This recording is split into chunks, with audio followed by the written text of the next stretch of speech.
이 새벽 예배 자리로 나오신 모든 성도님들을 주님의 이름으로 축복합니다.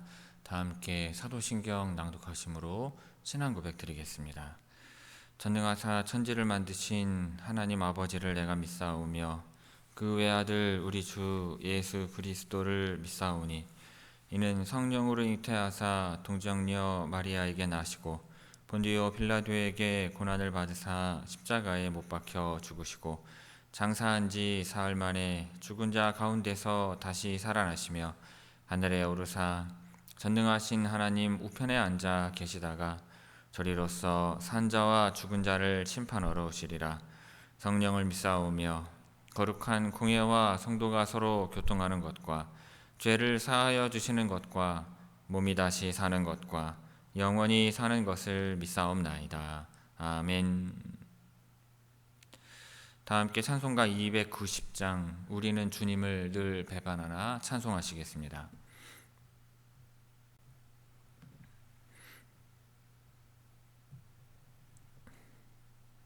찬송가 290장입니다.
항상 비시네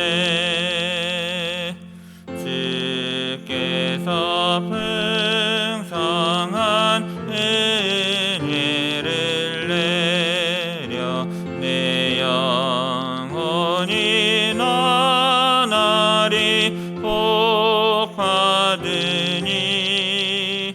주 예수를 너희도 구주로 섬겨 곧 따르면 풍성한 복 받겠네.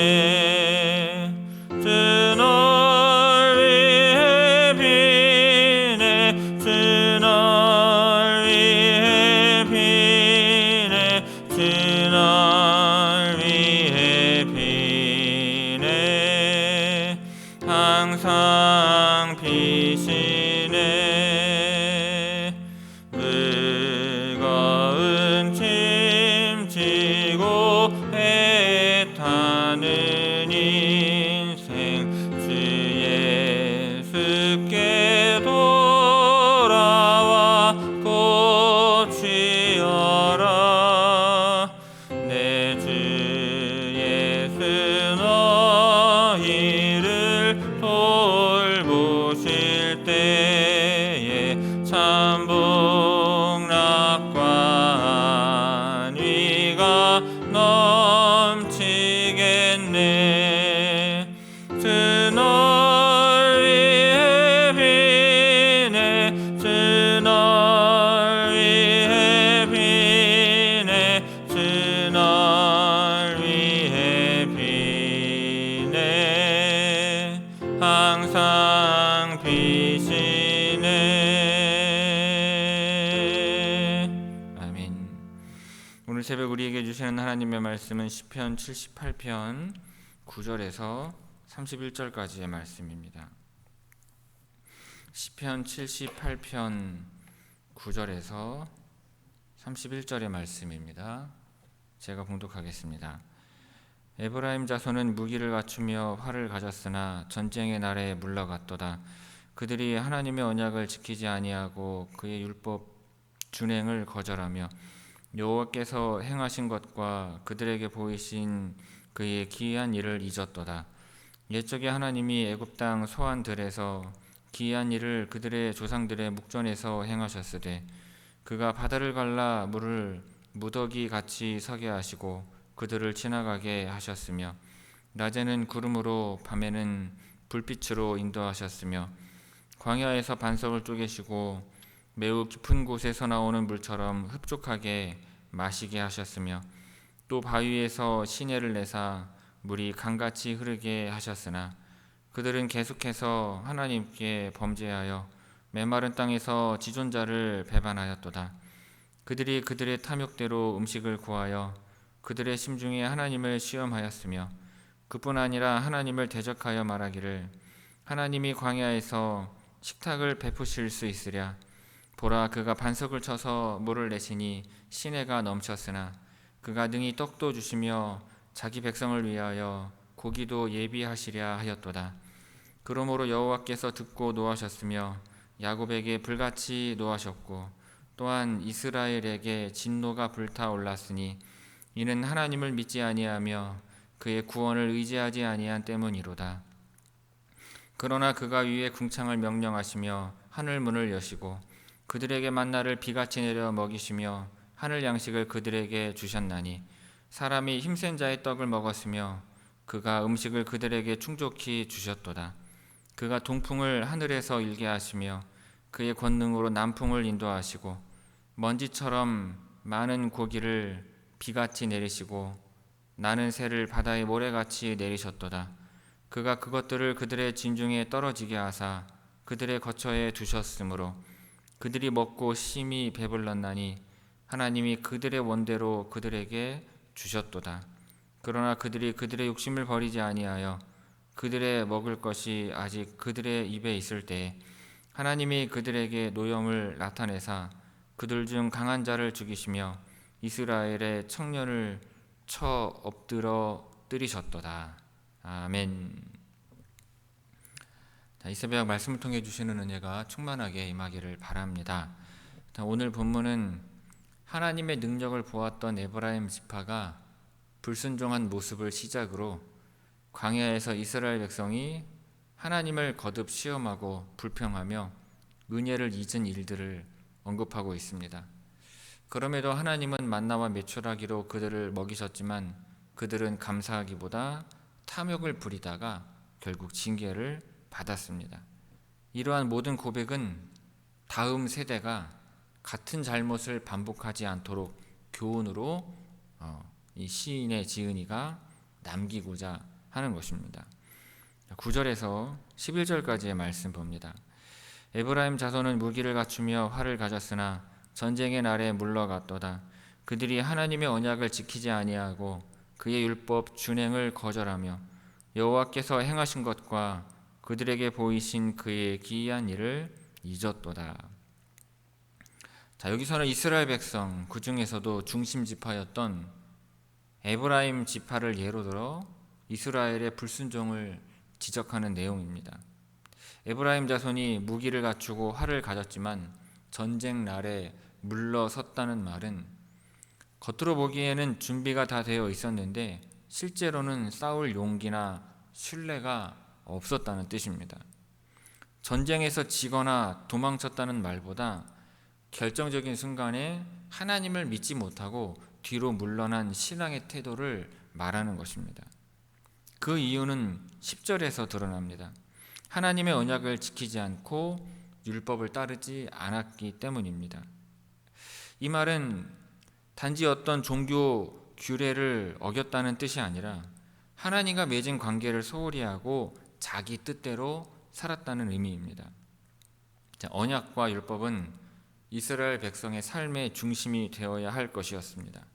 그들은 하나님이 어떤 분이신지 잘 알고 있었고 수많은 기적과 은혜를 직접 보기도 했습니다.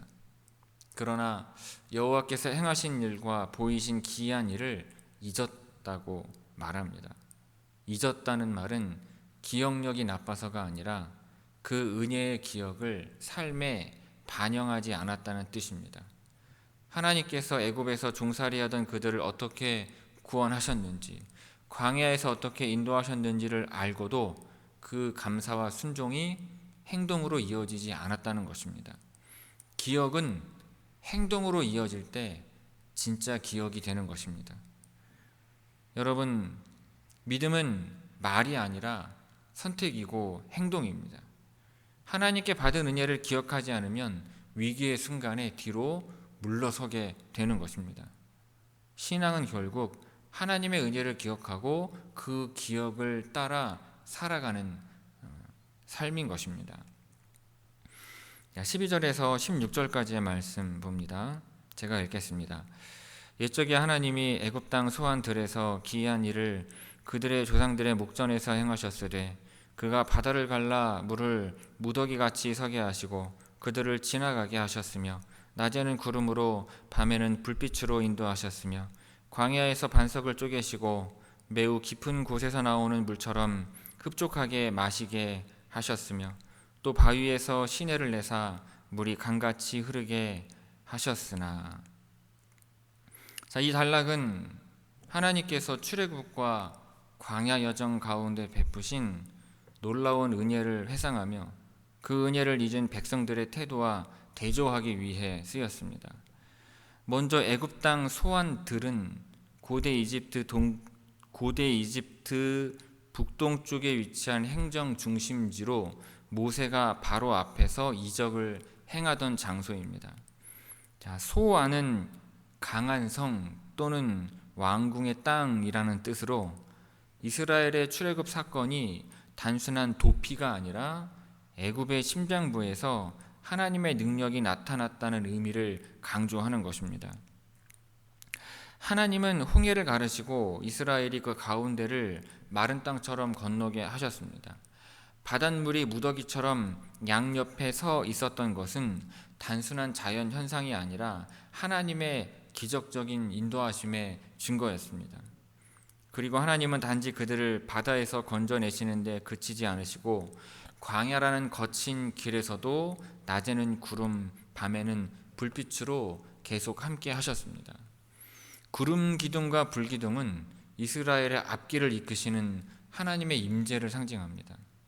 즉 하나님은 한 번 도우시고 떠나시는 분이 아니라 끝까지 인도하시는 분이신 것입니다.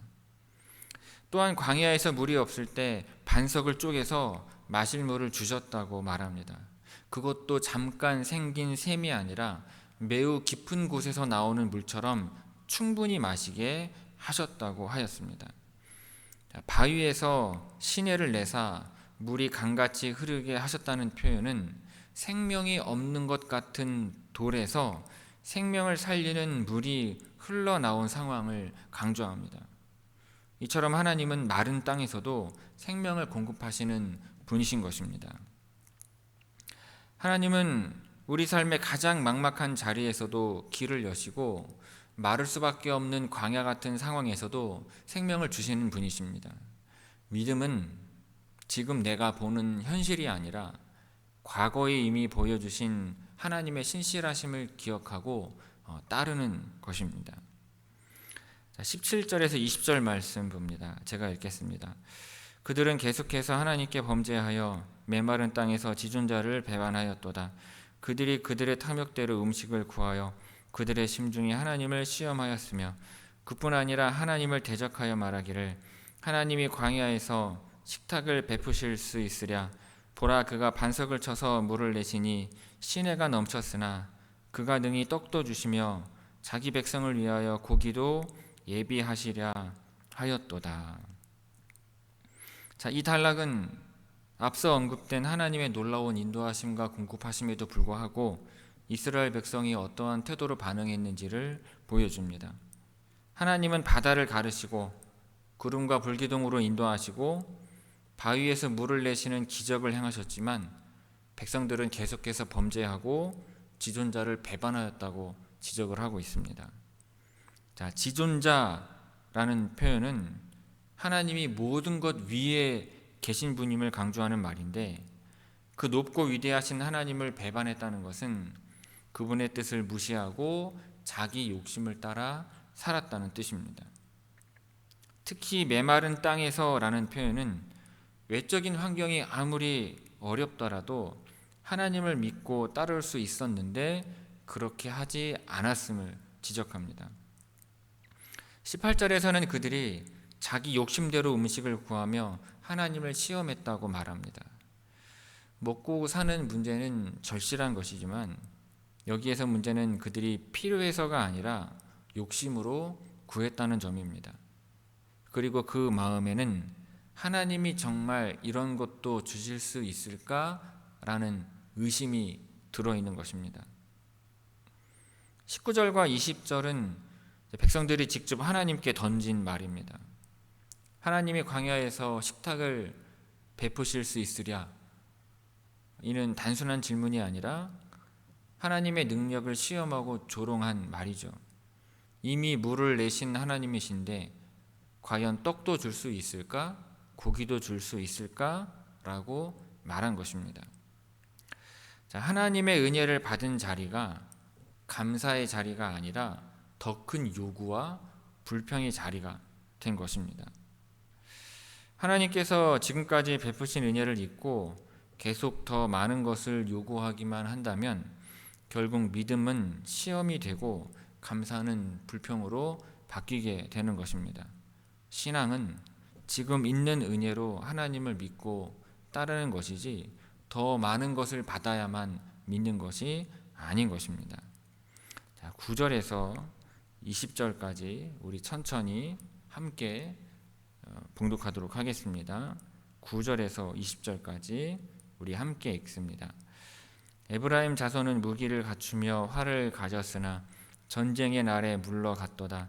그들이 하나님의 언약을 지키지 아니하고 그의 율법 준행을 거절하며 여호와께서 행하신 것과 그들에게 보이신 그의 기이한 일을 잊었도다.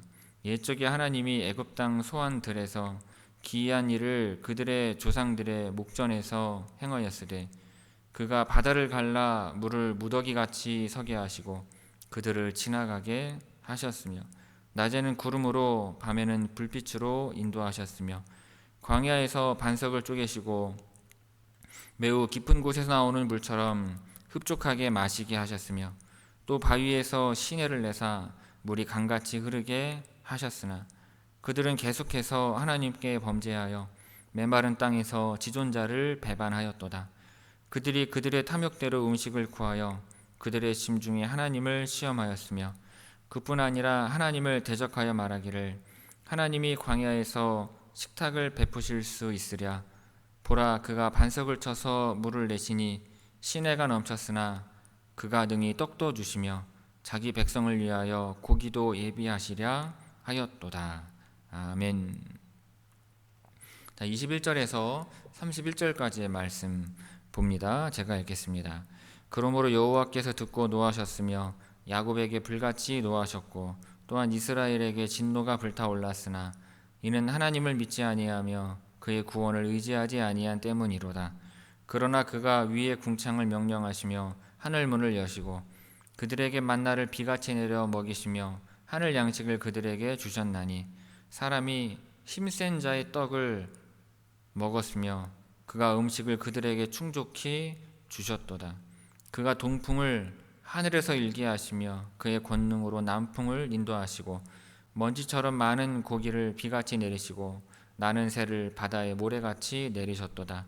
그가 그것들을 그들의 진중에 떨어지게 하사 그들의 거처에 두르셨으므로 그들이 먹고 심히 배불렀나니 하나님이 그들의 원대로 그들에게 주셨도다.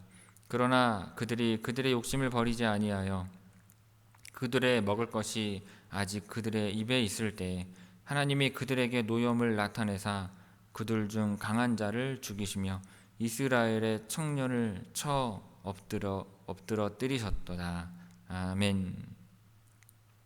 자, 이 단락은 하나님을 향한 백성의 불신과 끝없는 욕심 그리고 그에 대한 하나님의 응답과 심판을 보여줍니다. 자, 먼저 여호와께서 듣고 노하셨다는 말은 단지 백성들의 말과 행동을 보았다는 뜻만이 아니라 그들의 마음과 중심을 아셨다는 의미입니다. 노하신 이유는 명확합니다. 22절에 하나님을 믿지 않고 그의 구원을 의지하지 않았기 때문입니다. 이는 단순한 행동의 문제가 아니라 마음의 중심이 하나님께 있지 않았다는 뜻입니다. 백성은 하나님의 능력을 경험했으면서도 그분을 전적으로 신뢰하지 않았습니다. 그럼에도 불구하고 하나님은 하늘문을 여시고 만나를 내려주신 것입니다. 만나는 광야에서 하나님께서 하늘에서 내려주신 양식으로 성경은 이를 하늘 양식, 힘센 자의 떡이라고 표현합니다. 이것은 이 세상 어떤 인간의 손길로도 만들 수 없는 하나님의 특별한 공급이라는 뜻입니다. 하나님은 그들을 적당히 먹이신 것이 아니라 충족히 주셨다고 말합니다. 그뿐 아니라 백성들의 고기 요구에 응답하셔서 동풍과 남풍을 일으켜 메추라기를 대량으로 보내셨습니다. 먼지처럼 바다의 모래같이라는 표현은 하나님이 그들의 요구에 얼마나 풍성히 응답하셨는지를 보여줍니다. 그 고기는 백성들의 진영 한가운데로 떨어졌고 거처 주위에 가득하게 되었습니다. 즉 하나님은 요구하신 대로 다 채워주셨던 것입니다. 하지만 문제가 거기에 있습니다. 30절은 욕심을 버리지 않았다고 말합니다. 하나님이 주신 것을 감사히 받기보다 더 많이, 더 끝까지 가지려는 욕심이 그치지 않았던 것입니다. 그래서 결국 고기가 입에 있을 때, 즉 응답이 아직 끝나지도 않았을 때 하나님의 심판이 임했습니다. 그리고 결국 강한 자, 청년들, 그 공동체의 중심이 되는 이들이 치심을 당했던 것입니다. 하나님의 은혜는 분명히 풍성하지만 그것을 받는 사람의 마음이 욕심과 불신으로 가득하면 그 은혜는 기쁨이 아니라 심판의 계기가 될 수 있는 것입니다. 신앙은 하나님의 능력을 의심하지 않고 받은 것에 만족하며 감사하는 삶을 살아가는 것입니다. 자, 21절에서 31절까지 우리 함께 읽도록 하겠습니다. 21절에서 31절까지 함께 읽습니다. 그러므로 여호와께서 듣고 노하셨으며 야곱에게 불같이 노하셨고 또한 이스라엘에게 진노가 불타올랐으니 이는 하나님을 믿지 아니하며 그의 구원을 의지하지 아니한 때문이로다. 그러나 그가 위의 궁창을 명령하시며 하늘문을 여시고 그들에게 만나를 비같이 내려 먹이시며 하늘 양식을 그들에게 주셨나니 사람이 힘센 자의 떡을 먹었으며 그가 음식을 그들에게 충족히 주셨도다. 그가 동풍을 하늘에서 일게 하시며 그의 권능으로 남풍을 인도하시고 먼지처럼 많은 고기를 비같이 내리시고 나는 새를 바다의 모래같이 내리셨도다. 그가 그것들을 그들의 진중에 떨어지게 하사 그들의 거처에 두르셨으므로 그들이 먹고 심히 배불렀나니 하나님이 그들의 원대로 그들에게 주셨도다. 그러나 그들이 그들의 욕심을 버리지 아니하여 그들의 먹을 것이 아직 그들의 입에 있을 때에 하나님이 그들에게 노염을 나타내사 그들 중 강한 자를 죽이시며 이스라엘의 청년을 쳐 엎드러 뜨리셨도다. 아멘. 성도 여러분, 우리의 삶에는 잊지 말아야 할 기억이 있습니다. 누군가의 따뜻한 말, 어려울 때 받은 도움, 살 수 없었던 길을 열어주신 은혜 같은 것들입니다.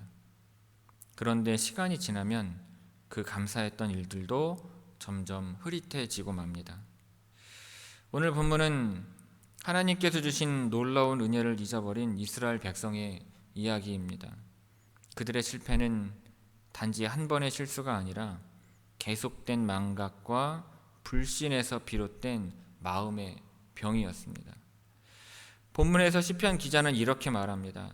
에브라임 자손은 무기를 갖추며 활을 가졌으나 전쟁의 날에 물러갔다고 하였습니다.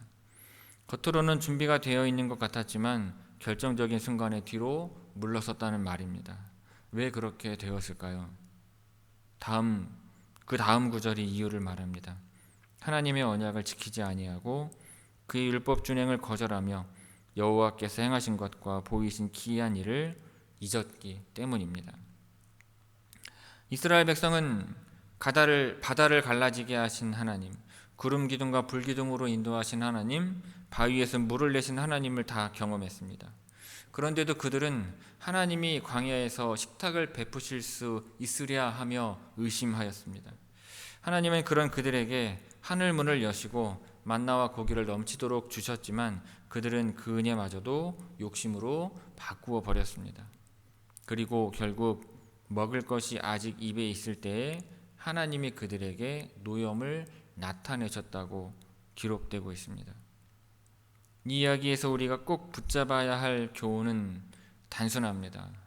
하나님의 은혜를 잊으면 믿음이 약해지고 욕심이 자라난다는 사실입니다.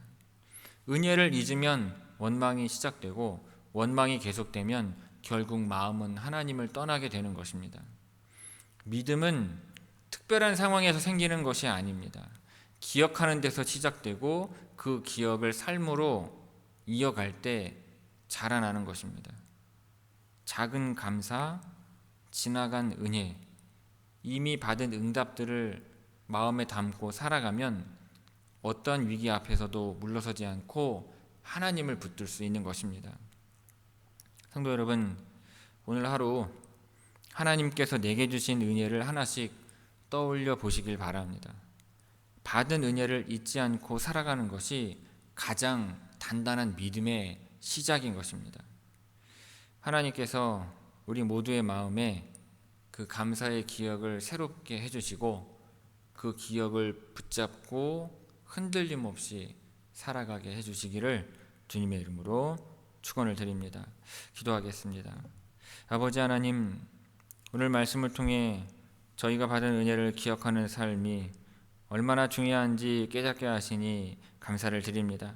순간순간 흔들릴 때마다 과거의 은혜를 떠올리며 다시 믿음으로 서고자 합니다. 욕심보다 감사가 앞서게 하시고 불평보다 기억된 은혜로 하루하루를 살아가게 하옵소서. 이 새벽 주님의 말씀을 따라 살아가고자 하오니 성령께서 도우시고 힘 주시기를 구합니다. 이 새벽 나선 걸음마다 평안을 주시고 가정과 교회 위에 하나님의 복이 머물게 하옵소서. 이 모든 말씀 예수님의 이름으로 기도하옵나이다. 아멘. 하늘에 계신 우리 아버지여, 이름이 거룩히 여김을 받으시오며 나라가 임하시오며 뜻이 하늘에서 이루어진 것 같이 땅에서도 이루어지이다. 오늘 우리에게 일용할 양식을 주시옵고 우리가 우리에게 죄 지은 자를 사하여 준 것 같이 우리 죄를 사하여 주시옵고 우리를 시험에 들게 하지 마시옵고 다만 악에서 구하시옵소서. 나라와 권세와 영광이 아버지께 영원히 있사옵나이다. 아멘.